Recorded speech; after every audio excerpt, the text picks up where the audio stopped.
مونس الہی گرفتاری دینے ایف آئی اے کے دفتر پہنچ گئے۔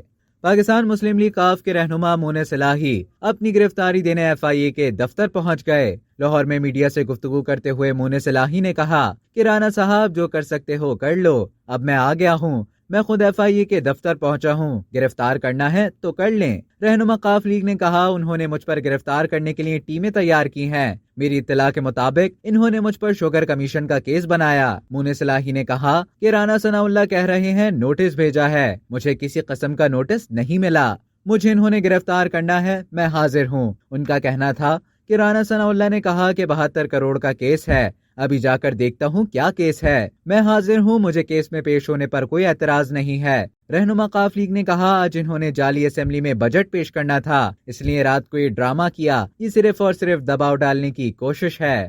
اب تک کے لیے اتنا ہی۔ مزید خبروں اور نیوز اپڈیٹس کے لیے ڈیلی جنگ کو سبسکرائب کریں اور بیل آئیکن پر کلک کریں تاکہ تازہ ترین ویڈیوز کا نوٹیفیکیشن آپ کو بروقت موصول ہو۔